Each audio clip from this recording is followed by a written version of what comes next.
do 155º dia. Isaías 1. São estas as mensagens a respeito de Judá e de Jerusalém, que o Senhor Deus deu a Isaías, filho de Amós, durante os reinados de Uzias, Jotão, Acás e Ezequias em Judá. Deus acusa o seu povo. Escutem, ó céus, preste atenção, ó terra, pois o Senhor Deus falou. Ele disse: criei filhos e cuidei deles, mas eles se revoltaram contra mim. O boi conhece o seu dono, e o jumento sabe onde o dono põe o alimento para ele. Mas o meu povo não sabe nada. O povo de Israel não entende coisa nenhuma. Ai desse povo mau, dessa gente cheia de pecados. Todos são ruins, todos são perversos. Eles abandonaram o Senhor, rejeitaram o Santo Deus de Israel e viraram as costas para ele. Por que vocês continuam a pecar? Será que querem receber mais castigos? A sua cabeça está ferida e todos estão desanimados. Da cabeça até os pés, o corpo de vocês está machucado, cheio de ferimentos e de chagas abertas, que não foram lavadas, nem enfaixadas, nem limpadas com azeite. A terra de vocês está arrasada. As cidades foram destruídas pelo fogo. Na presença de vocês, os estrangeiros arrasaram a sua terra e ela ficou em ruínas. Os estrangeiros acabaram com ela.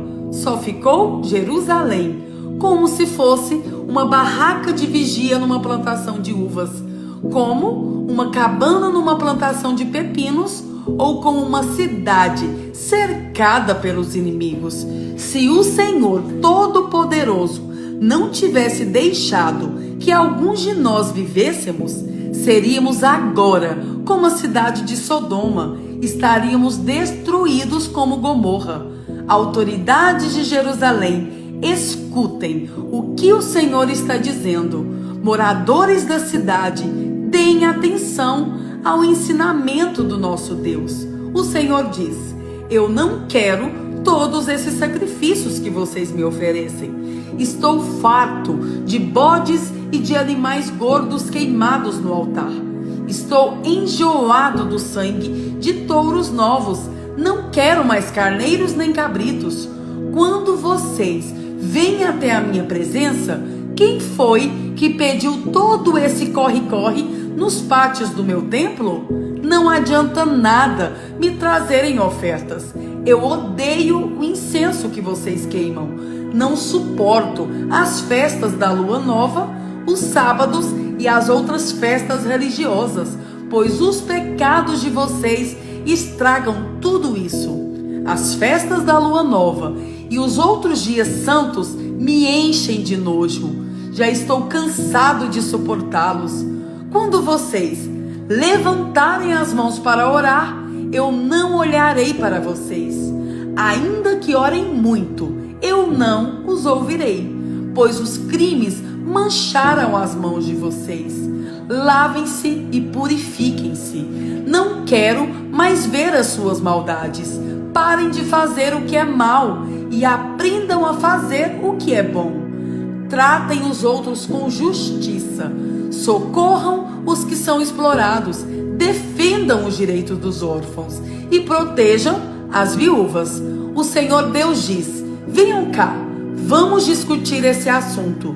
Os seus pecados os deixaram manchados de vermelho escuro, mas eu os lavarei, e vocês ficarão brancos como a neve, brancos como a lã. Se forem humildes e me obedecerem, vocês comerão das coisas boas que a terra produz. Mas, se forem rebeldes e desobedientes, serão mortos na guerra. Eu, o Senhor, falei. Salvação e castigo. A cidade de Jerusalém era fiel a Deus, mas agora está agindo como prostituta. estava cheia de gente boa e honesta, mas agora só ficaram assassinos. Jerusalém, você era como prata pura, porém agora não vale nada. Era como o melhor vinho, porém agora é como vinho misturado com água. As suas autoridades são pessoas revoltadas e têm amizade com ladrões. Estão sempre aceitando dinheiro e presentes para torcer a justiça. Não defendem os direitos dos órfãos e não se preocupam com as causas das viúvas. Portanto, escutem o que diz o Senhor, o Deus Todo-Poderoso, o forte Deus de Israel. Ele diz ao seu povo: eu me vingarei de vocês, meus inimigos. Vou acertar as contas com vocês, meus adversários. Na minha ira, vou castigá-los, para que fiquem completamente puros, assim como o metal é purificado pelo fogo. Eu lhes darei autoridades e juízes, como os que vocês tinham no passado. Então Jerusalém será chamada de cidade da justiça e cidade fiel. O Deus justo salvará Sião, salvará todos os seus moradores que se arrependerem, mas acabará com todos os rebeldes e pecadores, com todos os que abandonam o Senhor.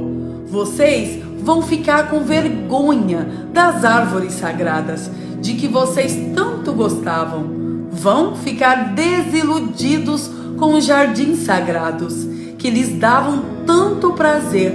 Vocês se tornarão como árvores de folhas murchas, como um jardim que ninguém rega. Os poderosos serão como a palha, e as suas ações como uma faísca. Eles serão destruídos pelo fogo, e não haverá quem possa salvá-los. Isaías 2. O reinado de paz de Deus, o Senhor. Esta é a mensagem a respeito de Judá e de Jerusalém, que o Senhor Deus deu a Isaías, filho de Amós.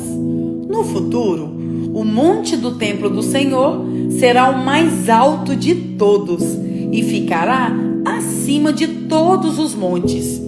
Os povos de todas as nações irão correndo para lá e dirão assim: vamos subir o monte do Senhor, vamos ao templo do Deus de Israel. Ele nos ensinará o que devemos fazer e nós andaremos nos seus caminhos, pois os ensinamentos do Senhor vêm de Jerusalém, do monte de Sião. Se fala com o seu povo.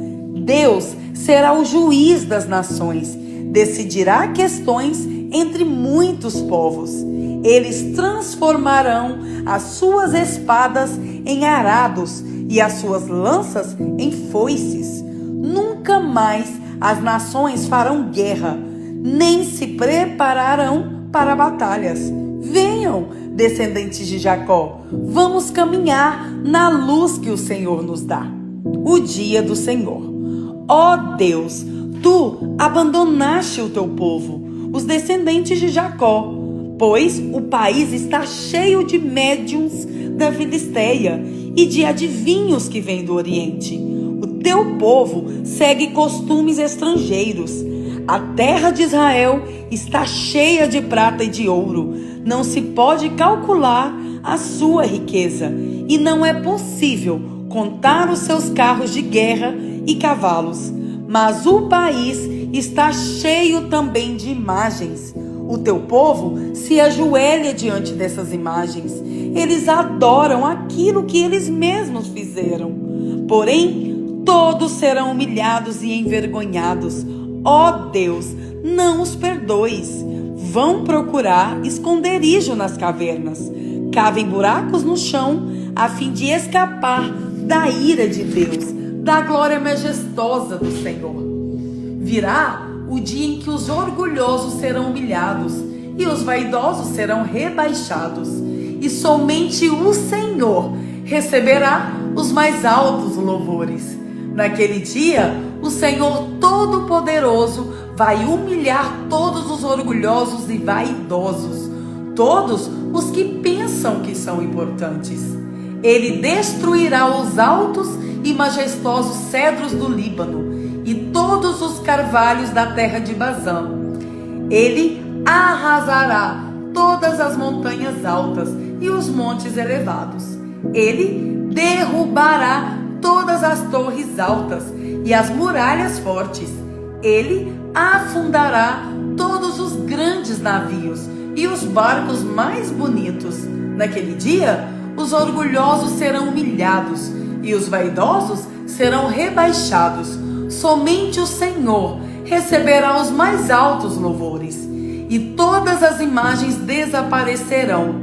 Quando o Senhor aparecer, os moradores da terra ficarão apavorados e fugirão para as cavernas. Eles descerão nos buracos profundos a fim de escapar da ira de Deus, da glória majestosa do Senhor. Naquele dia, todos pegarão as imagens de prata e de ouro que eles mesmos fizeram para adorar e as deixarão para os ratos e os morcegos. Quando o Senhor aparecer, os moradores da terra ficarão apavorados. Eles fugirão para as cavernas e se meterão nas fendas das rochas, a fim de escapar da ira de Deus, da glória majestosa do Senhor. Não confiem mais nos seres humanos, pois são mortais. Será que eles valem alguma coisa? 1 Coríntios 12. Os dons do Espírito Santo. Meus irmãos, quero que vocês saibam a verdade a respeito dos dons que o Espírito Santo dá. Vocês sabem que quando ainda eram pagãos, vocês eram desviados de várias maneiras para a adoração dos ídolos, os quais não têm vida.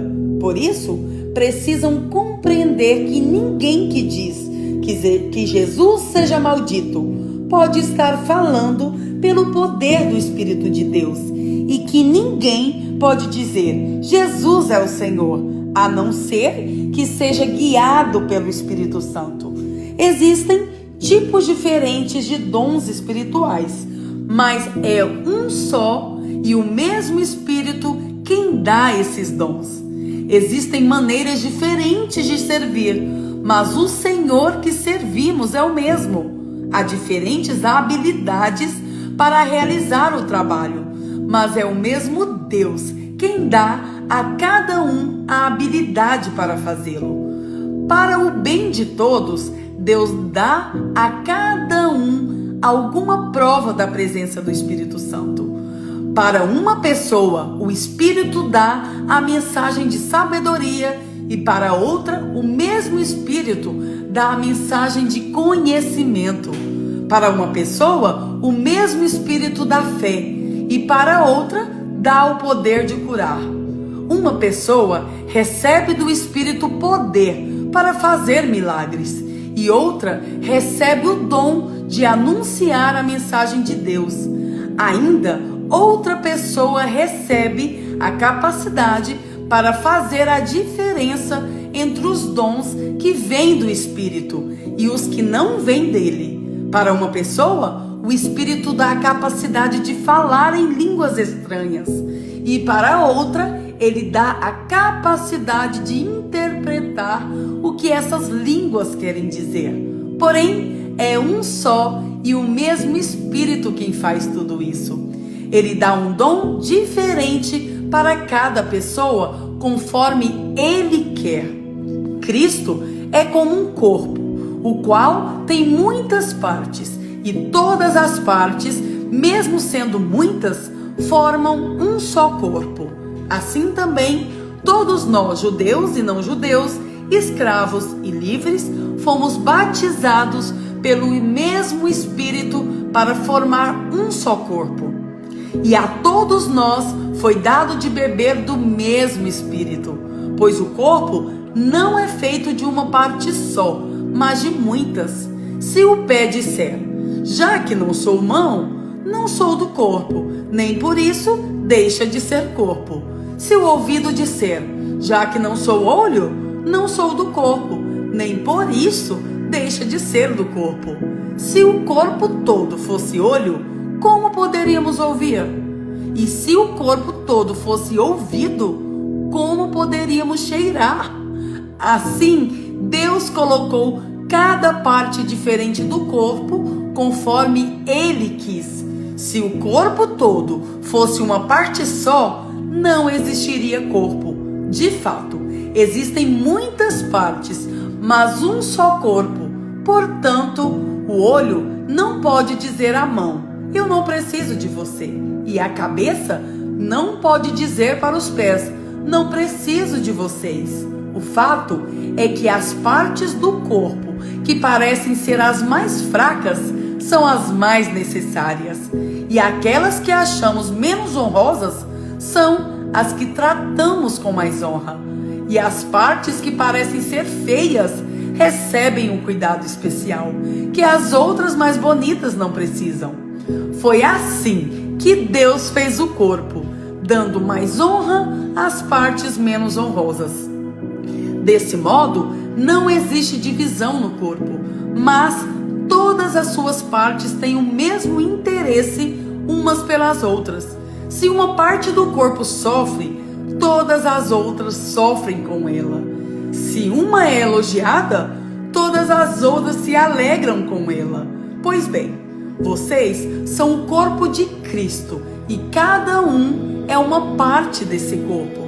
Na igreja, Deus pôs tudo no lugar certo.